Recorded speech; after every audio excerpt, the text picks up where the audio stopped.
You're listening to the Practical Wealth Show with Curtis May. All right, guys, welcome to another episode of the Practical Wealth Show. So you're in for a real treat. I'm excited to bring to you guys Mr. Elliott Holland. And Elliott is a small business buying expert. You know, my favorite asset class is business, y'all, right? So the four asset classes are business, real estate, paper, and commodities. So today we're going to talk about businesses. I think that's one of the number one opportunities in the country right now, right? And his focus is buying business, private equity, vetting businesses, you know, kind of like forensic accounting we'll get into. But he's an expert in the acquisition of small and medium-sized businesses, okay? And he helps first-time buyers and investors manage through the nuanced due diligence process. And he's been in this space for over 15 years. So this is not his first rodeo. And he's a burning desire to take clients through a comprehensive due diligence process and guard them from expensive mistakes based on his vast experience. So we're going to title this show, how everyday people with no money can get into the business buying game. That's the theme of this show. So Elliott, welcome to the Practical Wealth Show. Good to be here, Kurt. Thank you for having me. Yes, my pleasure. So tell him what I didn't tell him, because I love he's been on EO Fire with John Lee Dumas. You've done a lot of stuff. Excited that they just have you on the Practical Wealth Show. Yeah, no, I've been fortunate and blessed, and I keep going. So I'm a super nerd. I'm a nerd. Okay, so that's good. You're a super nerd. That's well, you know, I got to look at numbers all day. So engineering undergrad, Harvard MBA. A lot of my friends are on Wall Street doing deals, but I actually always loved the small and medium business space. Mm-hmm. I spent most of my sort of buying career in deals that were on the smaller end of things anyway. First in private equity, later as an independent buyer doing stuff for myself. Mm-hmm. So my experience is really focused on this part of the market. And so one of the big things that we do differently than other groups that focus on diligence or other folks that focus on sort of deal coaching broadly is we combine the two. So we'll help you vet the deal. But if you are a first-time buyer, particularly if you're sort of doing your first $1 million transaction, which a lot of these can be pretty big, we can help you sort of get through the process quicker, which means getting good deals done efficiently and kicking bad ones out efficient. Equal importance on both pieces of it. That's good stuff. And so let's start. There's so many things that are going through my head right now. So who should be thinking about doing this? I think it's a good place to start. You know, where, you know, I'm working or I'm a real estate investor or I'm doing some stuff. And it's like, you know, I'm hearing this stuff about buying a business so I can get already operating cash flow. You know what I mean? Yeah. So for most folks, if they're at the real estate part of the game. And why should they be thinking about it as an asset class? Yeah. So most folks who are doing real estate are probably the folks that I'm speaking to. So probably a couple steps ahead of that, maybe a couple steps behind. If you're already at real estate, you should already have a public market portfolio. You should already have some real estate. You should probably already have some commodities. And so you should have those things taken care of. Now, what you're probably doing it because of is you're looking for a return. So real estate returns can be, 5 to 25%, whatever the case may be, different years, different, situations, right? You can get 50, 75, even 100% return on the business acquisition if it's done correctly. So it is an extension of your portfolio in an asset class that a lot of people understand in ways they might not recognize. So why would you be going after it? You'd be going after it for a higher return. Who should be doing it? Someone who's sort of had their toe in some other asset classes and kind of understand doing sort of difficult diligence analysis work in order to get your ability to get a higher return on the table. And those who have, a stomach for it. This is not an easy game, but neither is it a hard nor impossible game. You just got to learn it. My philosophy is if one could do it, another could do it, and you just got to have somebody, you got to have a heart. I mean, the business as a whole, my listeners know this, but I'm a second generation entrepreneur. So my family was in my grandfather was in business. My dad was in business. So I never got that go to school, get a good job talk. Now I went to college, I majored in business, but I thought you majored in business to go into business. I mean, wasn't, I was like, why would you go into business and get a job? Right. And that was strange to me. Right. And so I kind of got into financial services in college, but I had kind of rich dad growing up. Sure. But I think that thought process can be learned. Oh yeah, absolutely. I mean, my dad, funny enough, did the same kind of work I do. So I'm second generation. Wow. Very similar work. So no, That is truly no awesome. Okay. crazy Right. only fall from the tree there. Right. But so my background being an engineer, we're mathematicians, but people don't think we know anything about finance. And oftentimes we don't. Once an engineer knows finance, all of a sudden it's like, hold on. Finance is just addition, subtraction, multiplication, and division. I don't have any integrals. Yes. No 4 dimensions. Hold on. This can be learned. And then there's books on business acquisition. You mentioned one earlier, like Why Should White Guys Have All the Fun, which is not about white guys or not white guys. It's about an independent business buyer who didn't start from much that bought $1 billion business. So put your face and name in there. And it's actually the same kind of how-to book for you. And so I think most of the stuff can be learned. Sometimes it's just having an entryway into why won't I do this, or why should I not do this, or really how difficult is this and where does it fit in my 3, 5, 10-year plan? And again, if you run a business, you should feel very comfortable buying a business in that industry or tangential industry. Let's talk about that. Like I heard, what is his name? He talked about, like, he has his 3 ways to grow and he's got his 3 advanced ways to grow. And one of them I heard him say is to buy a new business or a competitor every year. Yeah, which is a great way to grow. Another way that may be more broadly accessible to folks in most listening groups is, so I have a lot of folks that come from the real estate world. So I did the Bigger Pockets podcast, and a lot of folks there are real estate. And what they're doing is saying, hey, I have a real estate portfolio, but now I want to buy an HVAC company, a plumbing company, a property management company, or any of 10 to 20 different industries that are right next to property management or real estate, that probably real estate owners are paying somebody in these industries to do work. So they've had to select why they would pick plumber 1 versus plumber 2, HVAC person 1 versus HVAC person 2. And so now you buy into an industry that you're paying, and your diligence process becomes way easier.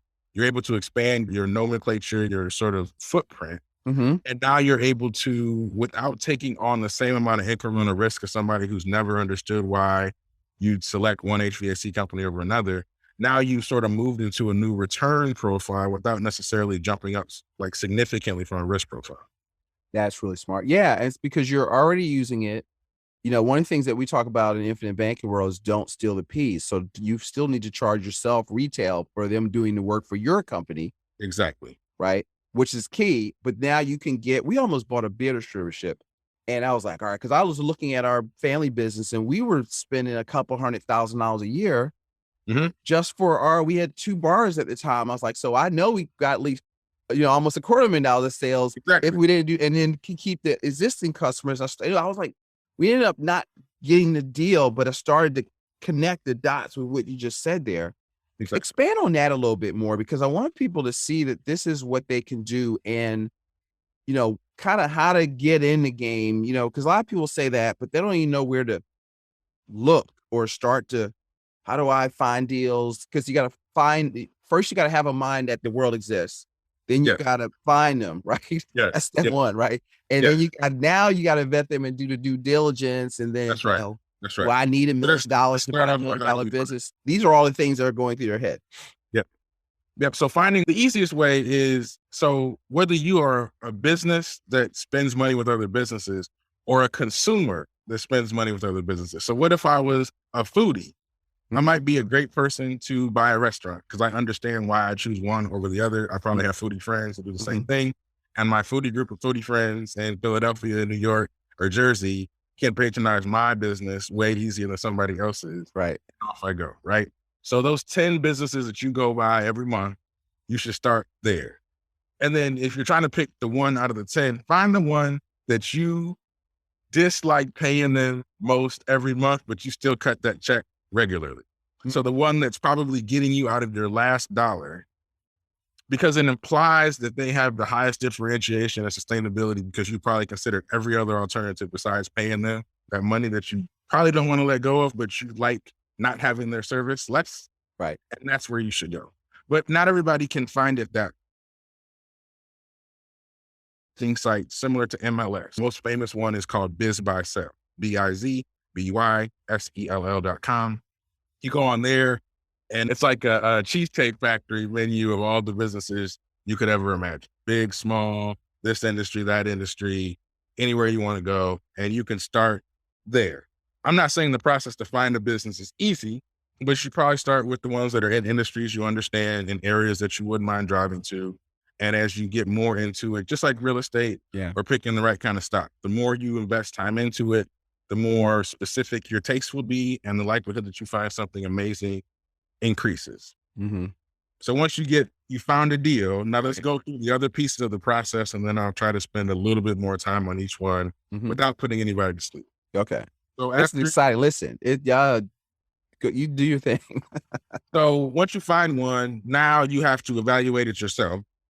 Then you need to find advisors that can evaluate it. The first one is sort of a diligence provider, like what I do or a CPA firm would do. The next is you need to have somebody analyze it from a legal perspective to make sure that the contracts and the agreements you're going to write is solid. You need to figure out some way to understand the industry at a different level, particularly if you're starting to invest more than $500,000 or more than $1 million. The bigger your check that you're going to put out there, the more you want to understand the industry. You need to understand how to raise capital for these deals. Mm-hmm. And then you need to develop some street smarts if you don't have it already. So let me talk through the industry, the fundraising, the street smarts, and then come back to the advice. Okay. So the industry, so you were in restaurants, so you understood beer distributorship, right? Some folks are in real estate, so don't understand plumbing, HVAC. Let's just say you work a 9-to-5 job, you go to certain restaurants, you get your snow done when it's in the winter, you go to your travel agent, whatever. So whatever the industry is, you want to get, what is your point of view? Is it growing? Is it shrinking? Will it be here in 20 years? Would you want to be in it? Are the people who are in it people you want to deal with every day? Are they not? Mm-hmm. Do you have friends that are in it that you can get sort of insider information? Not the illegal stuff on Wall Street. In private businesses, you're fine. Right. And you get some sort of proprietary information from groups of people who you know. And then you look at industries. But also with Google being as pervasive as it is, if you spend a weekend on Google in any industry, you'll know it way better than a lot of people who may have been in it for 10 years, but never looked at it from like the position of a neophyte. So go figure out the industry. Now, how do you finance these things? Because you said for people with no money. So what's nice right now is that interest rates are so low, people are having such a hard time getting a return. If you have the thought process, the willingness to go find a deal, you'll have investors lining up. But the principal investor that most no money folks can use very easily is the government through a loan called the SBA 7A loan that is not hard. There's no harder to access than going to the closest bank to your front door because they do SBA 7A loans. That loan, you can put down as little as 10% down to buy a business that's up to $5 million. So if you want to buy $1 million business, you could put down $100,000. But if you have $0, because we said zero, then you could say, hey, I have $0. I'm Joe, but I think Elliott has $50,000 and I think Kurt has $50,000. So I'm going to go talk to those guys about putting up my $100,000 to own a piece of the business, and I'll own the rest. And you will find people who, if they understand the business and like you can have that conversation. But what your investors are going to love is that the bank down the street from you and the government are taking 90% of the risk. Yeah. SBA 7A loan, 90% of the risk. Check it out. If you want to know the largest U.S. SBA lender for 7A, it's Live Oak Bank out of Wilmington, North Carolina. Don't get scared. They're the best and they're very digital. So they're some of the easiest to deal with from my point of view because you can deal with them online. So let me take a breath there. I covered industry and I covered how to get the money together. Now let's cover your advisors. So I'll start with legal. You don't want your contract lawyer or the lawyer that did your dad's will to do your transaction. Okay. Because you don't want a heart surgeon cutting your head. That's right. You want a transaction lawyer because they will perceive the risk of the transaction appropriately, which means they'll know when it's a 100-pound gorilla risk and they'll know when it's a penny rolling down the street risk, and they won't waste your time on the ladder. So find yourself a good transaction attorney, ask your friends, go on LinkedIn. You can find those folks. Mm-hmm. Then you're going to need a person to do due diligence. That's what my firm does. You can find CPA firms that do it. Once again, don't get your CPA that does your taxes, Right. your transaction work. There are people who will say they can do transaction work that don't do it every day.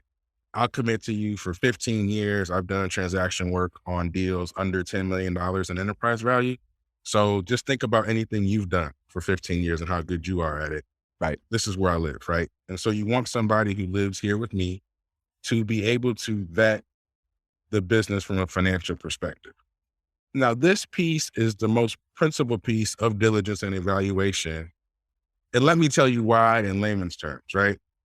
So businesses are valued as a multiple of the profit that they generate.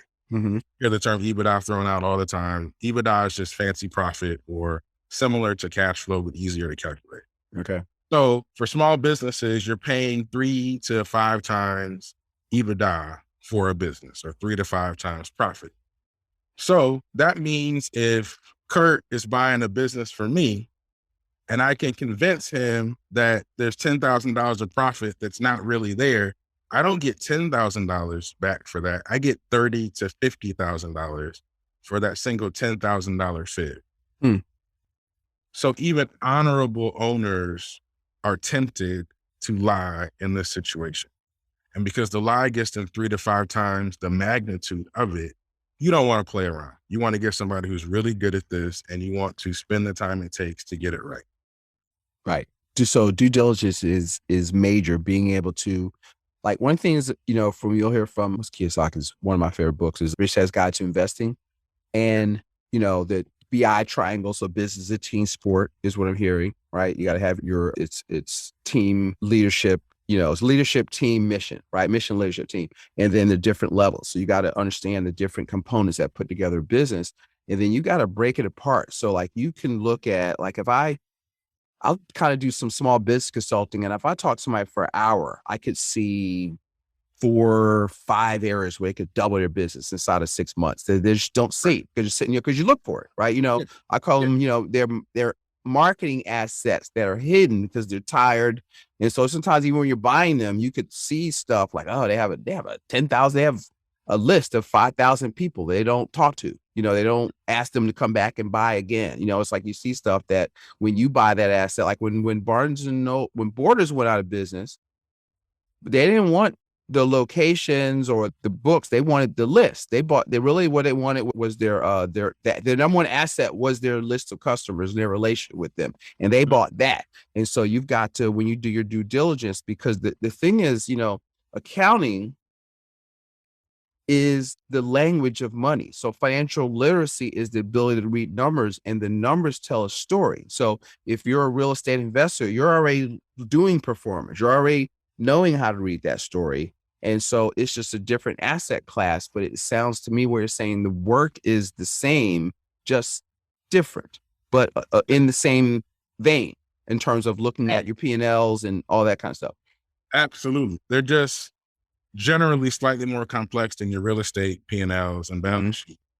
And because valuation is a multiple of profit, the valuation mechanism is different. And so now $1 of profit turns into $3 to $5 of purchase price. And so when you make a mistake, you really can get screwed up quickly. So that's why it's so important to do it. And really, diligence is no more complicated than triangulating data, which is just finding the same piece of information in as many places as you can find it. So for instance, revenue is going to be on the P&L, tax return, and it's going to be all the deposits in the bank statements, right? But you find sort of 2 or 3 places where all pieces of data reside, and you make sure they mesh, or at least they're similar.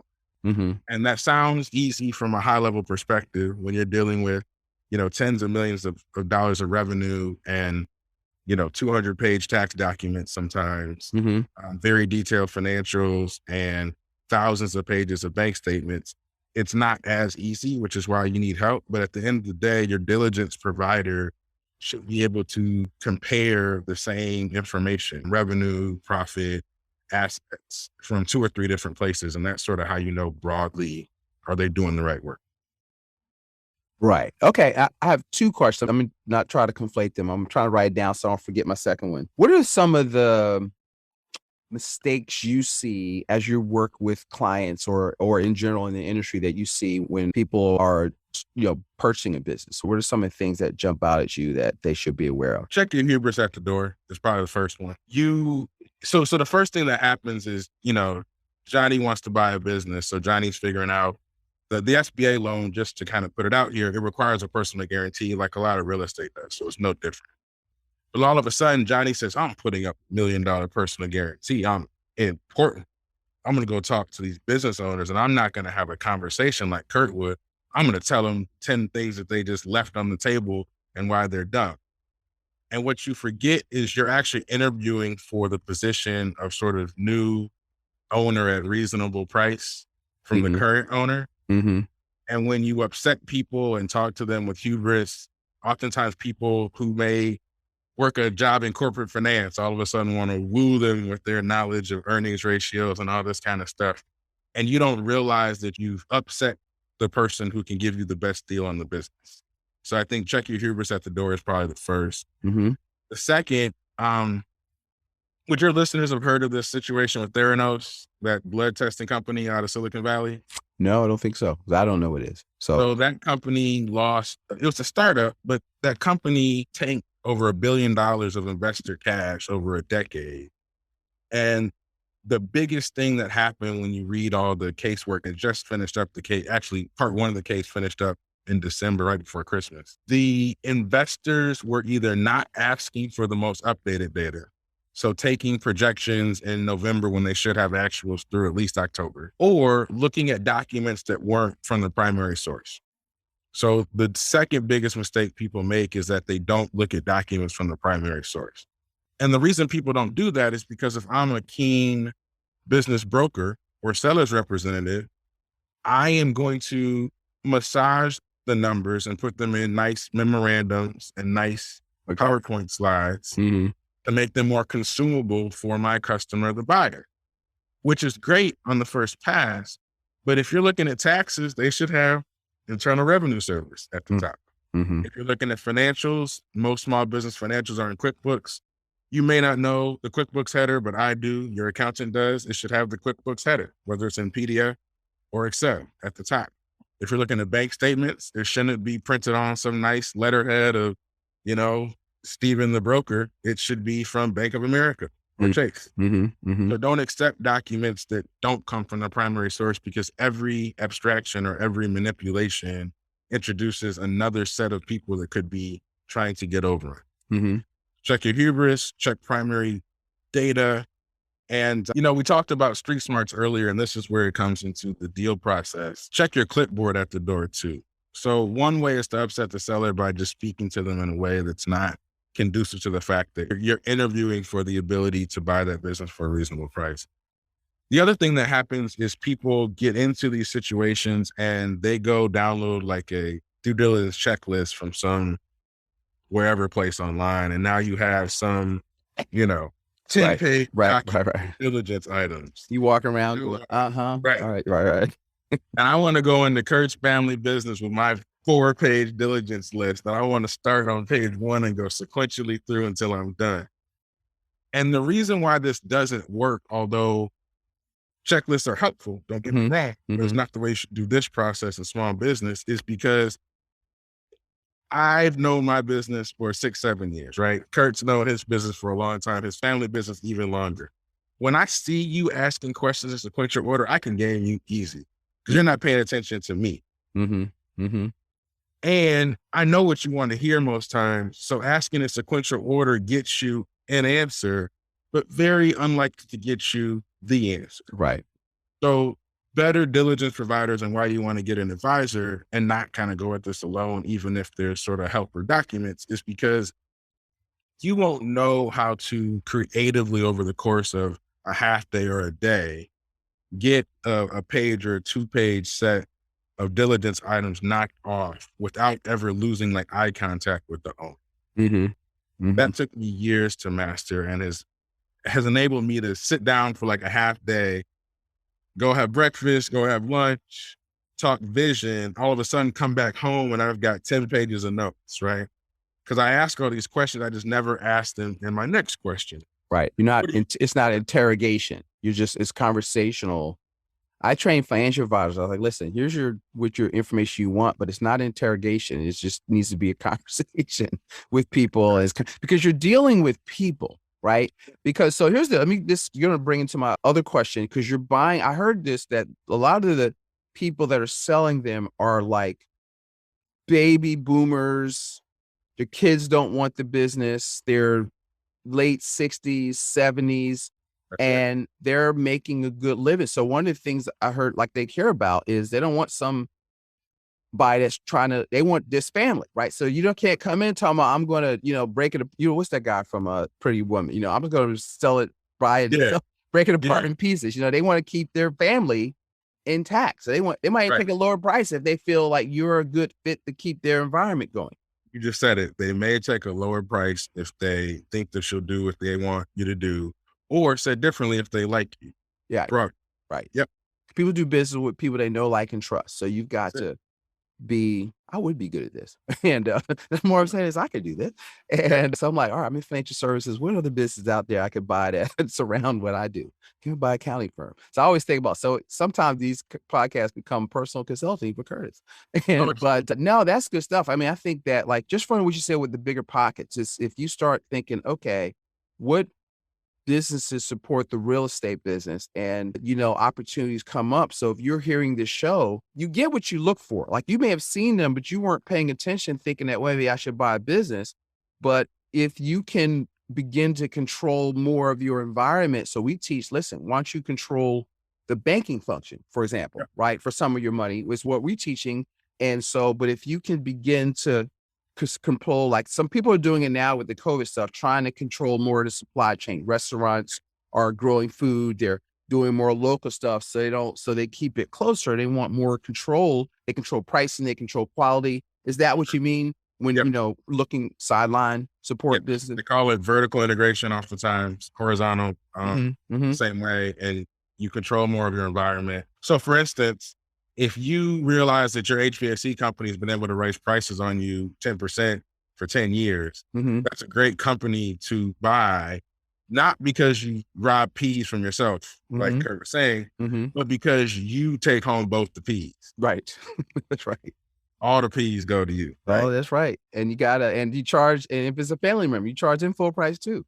Right. So, if they care about you, they need you to stay in business. Your clients need you to stay in business. So I was listening to Myron Gold. He said, I was on one of his things. He said, if you were selling a Bentley for like $20,000 or $5,000, it is a new Bentley. The first thing I'm going to ask you was, what's wrong with it? Right. So there's no advantage to being the low cost provider. Particularly if it's not strategic. And like you said, we all have to do things to start businesses that we might not do in steady state. But once you get going, you should be charging people full price. Now, you may have a strategic reason why you may charge some set of people less than, because you're probably getting that made up for you in some other way. Yeah. But charge a full price. And also, you're right. People think about things that are low cost as low value. And there's messages you send to the market every time you price or underprice. Yeah. Plus, it's when you get into because there's systems, right? So marketing is a system. It's like, all right, well, because I'll talk to business, they don't really know what is the lifetime value of a customer. So if you know a customer's worth $5,000 or $3,000, well, all right, how much would you be willing to pay to get one? Even if it was negative initially, if you're looking at the whole process at the back end, right? And a lot of times, like, you are doing your due diligence. If you understand that, you may see that and they're leaving money on the table. Now, you don't mention it. You just know that, okay, I'm going to come in. This is my money that I'm about to pull out of it. Here's the last thing, because I know you got to go. I appreciate your time. Is I heard this, like, a lot of times when people think I'm buying a job, but you don't necessarily have to work in the business that you're buying. Explain that concept to them. Because you can buy multiple businesses. You ain't got to work in all of them and be the CEO and go from office to office to office. Not at all. So let's say I wanted to buy a manufacturing company in Jersey, right? And I don't really do well with dirt under my fingernails, and I don't necessarily do well with great blue collar workers or guys that I haven't known for 20 years doing tough jobs, right? I can just go hire the general manager or the plant manager to do that work. And I get the money after I pay all the employees plus the new person I hired. So seller leaves. I don't take that spot. Michael takes that spot. I hire Michael. He's done it at a competitor across town. And now Michael's doing it for me. And I take home everything after I pay Michael. So a lot of these businesses have the ability, if you're prudent and if you're willing, to hire someone to run it. Right. And you can actually collect cases. Now, again, you're going to have to be doing diligence on your manager because, again, they have an incentive to play the game for themselves and not for you. That's right. But as long as you're comfortable with that, then absolutely. And in fact, that's what Buffett does. He leaves the people he leaves the people in place, and just all the profits flow up to Berkshire Hathaway. And you don't know private equity guys that run manufacturing facilities, but you know private equity companies that own them. Right. Because the way it was explained to me is, so if the owner's paying himself $300,000 and you buy that cash flow is yours, unless you're doing like a earn out, you're buying out. Right. And then where he's taking back the financing. So, and not that I'm that smart about this stuff. I just heard that term, earn out.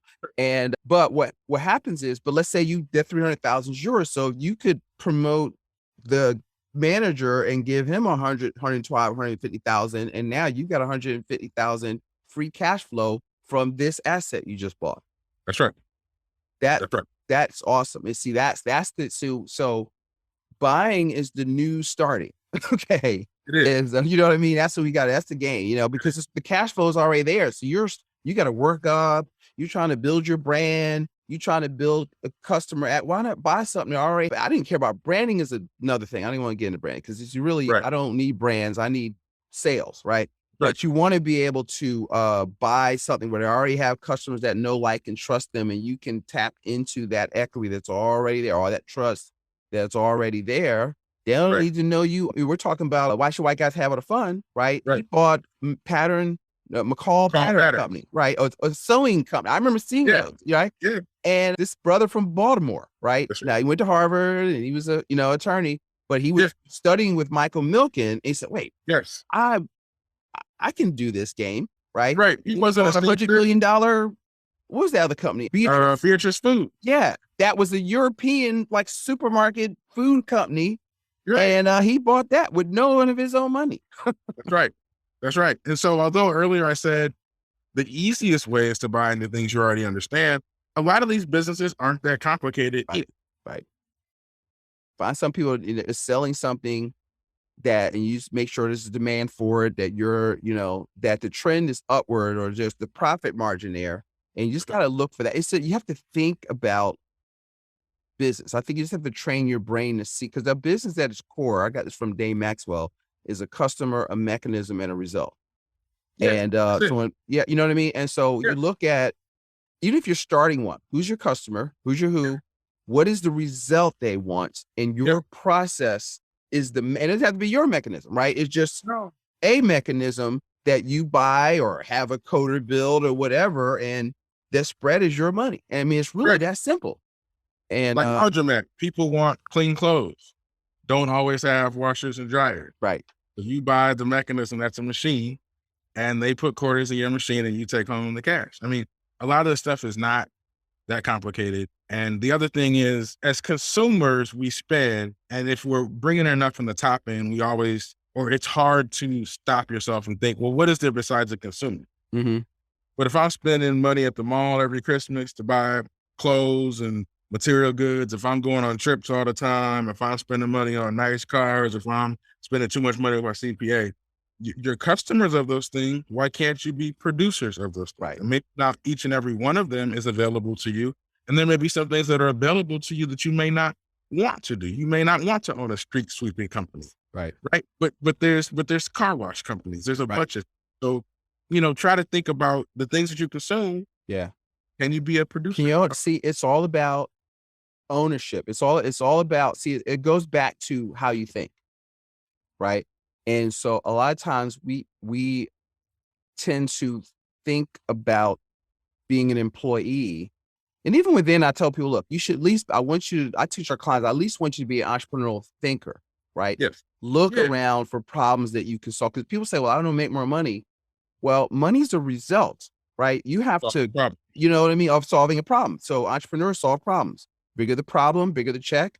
You want to say, how can I serve more people? How can I serve more people more often? And you look for opportunities that you see that, oh, I think I could fix that. I can improve on that, or this solves that. And then, well, you know, this guy's like 75 years old. You're sitting, you make him an offer, you know, so you got to get into it, but you got to kind of get to Elliott's point in that world, in that mindset, and you get what you look for, right? You know, so it's just like, you know, I bought my car to like a daughter. What's the car she bought? A Nissan Rogue, right? 2009. All of a sudden now I'm seeing Nissan Rogues everywhere. Like somebody, we had an Uber coming back from the airport. Oh, this is the number one car in America.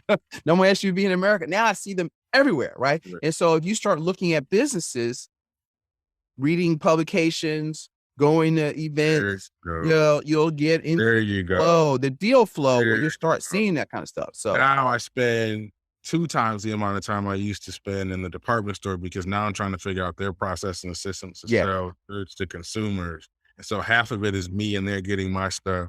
Half of it is me getting game from the owners and the managers, right? The car mechanic spot.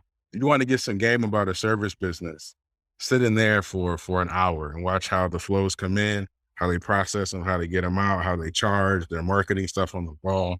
So now my wife and I do that. We always are breaking out people's business. I'm always counting their money. How's this work? What can I borrow to put into my business already that they're doing? Because business is business. If it works here, it'll work over here. The hard part is saying, well, my business is different. It won't work. And so Dan Kennedy says what he says, most business owners are like the Amish, you know, they're very interbred, right? And so you need to go and pull new stuff from other industry into your industry that never seen it before, but it'll work. And so when you're buying, if you start to get into that, now all of a sudden you'll see profit machines, you know, you just, oh, this is so exciting. I love being sold for that exact reason. When a salesperson gives me a good pitch, even if I don't buy it, I tell them. Right. Because that was good. You didn't get me because I'm not your target, but that was good. And then with young people, listen, this is a side story, but I was in somewhere, where were we at? North Carolina. So this young guy, I was in like Men's Warehouse. So he, hey, can I help you? Like, but aggressive, you know, and I, you know, no. So what's the normal response then? Just looking. Yeah. Right. Yeah. And my dad used to say what you say. So listen, when you go, I used to have this clothing store I used to hate working at. I was like 21, 22. And he says, listen, could you run a clothing store if you want to? Yeah. So he would always reframe me. How does it work? Yeah. How do they think? Who are the buyers? What's the price point? And so that he trained me to break apart businesses, right? So with him, I found something I wanted. And so I ended up I called him back to make sure he got credit for it. But I said, look, let me show you something.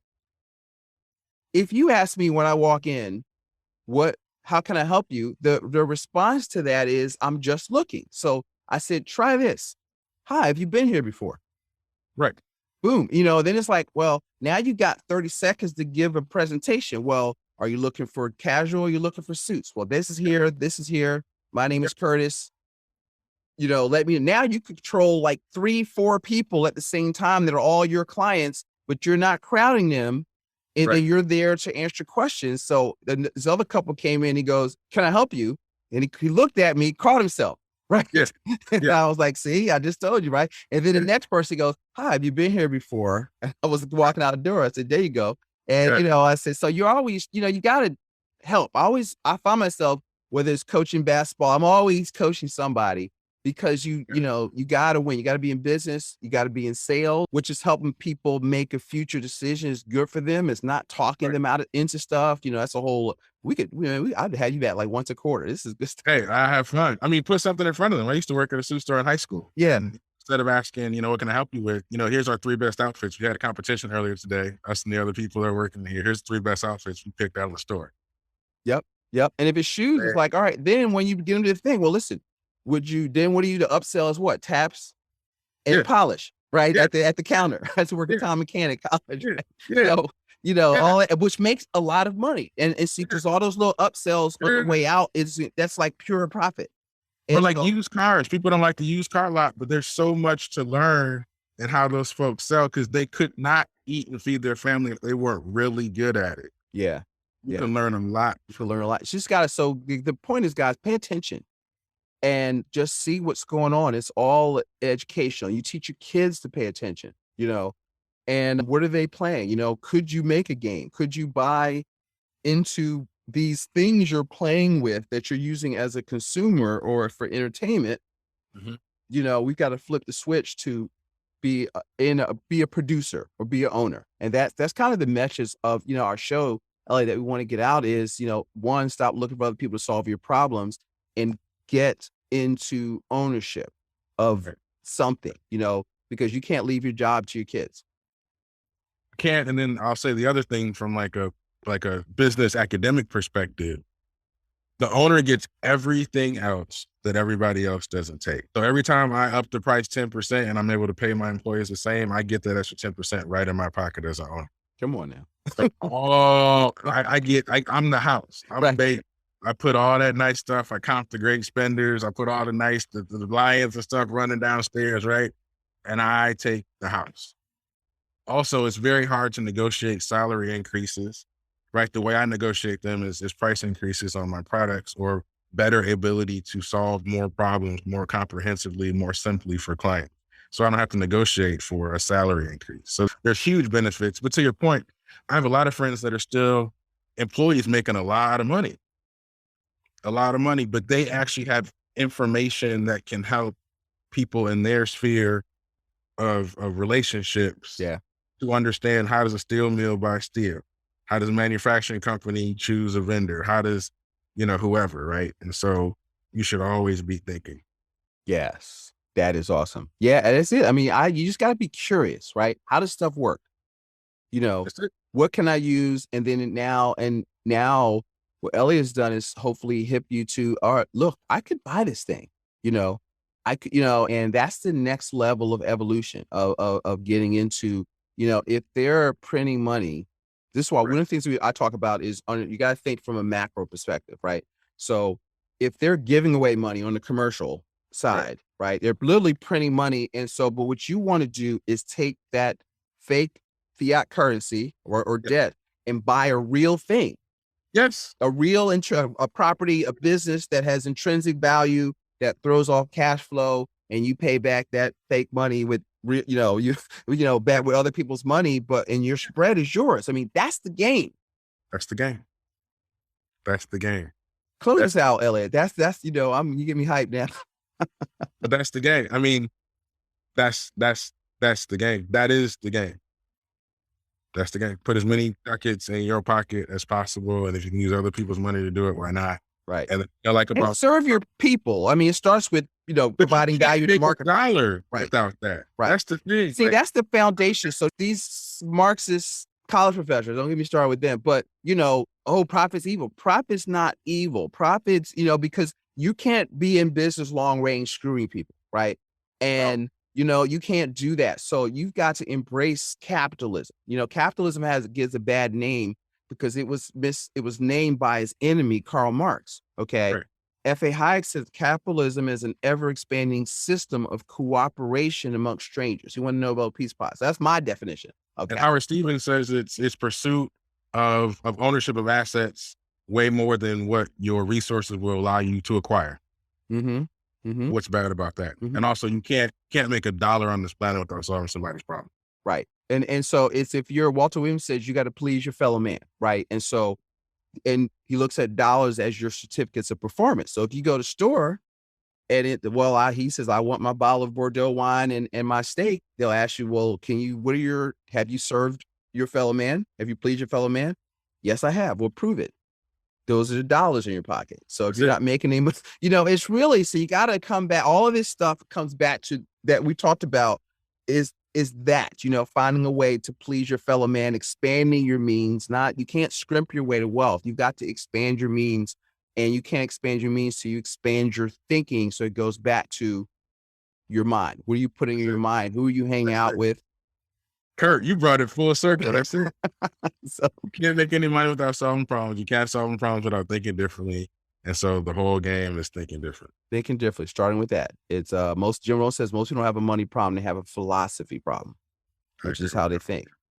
And man, this has been so much fun. I tell them how do they follow you, what you're doing? I want them to basically, be on your list, reach out to you. What's the best way to do that? And we'll make sure we put that in the show notes. If you have any interest in buying the company now or in 20 years, go to guardianduediligence.com. On the front page, before you have to scroll down, you can download a sample quality of earnings report. You cannot buy a company of any size without getting one of those done, whether you use mine or somebody else's. Get the sample, look in it, see what's in there so you know. You can find me on LinkedIn and on Twitter, Elliott Holland. That's 2 L's and 2 T's, ELLIOTT. And I have all kinds of ways on my website. You can contact me, get on my calendar, email me, all the rest. So find me there, and I'd love to service you, talk to you about acquisitions or whatever your need may be that I can meet. Elliott, that was awesome. We'll make sure we put all that in the show notes. You're absolutely brilliant, and we're going to stay in touch, brother. This is fun. Absolutely. Yeah. So guys, go out there, follow him. If you're on LinkedIn, connect with him and start to think differently. Start to see the opportunities like that Nissan Rogue out. All of a sudden I see all over the place. If you start looking at business opportunities, they will show themselves. And then what we've got to do is be able to take advantage of them. Success is when opportunity meets with preparation. That's right. Okay. So hey guys, go out there and make it a prosperous day. Elliott, thanks for joining us on the Practical Wealth Show. Absolutely. Thanks for having me. Yep.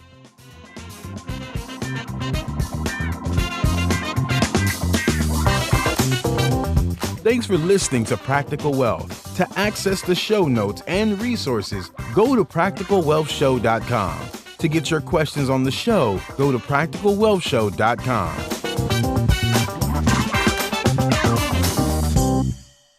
This show is for entertainment purposes only.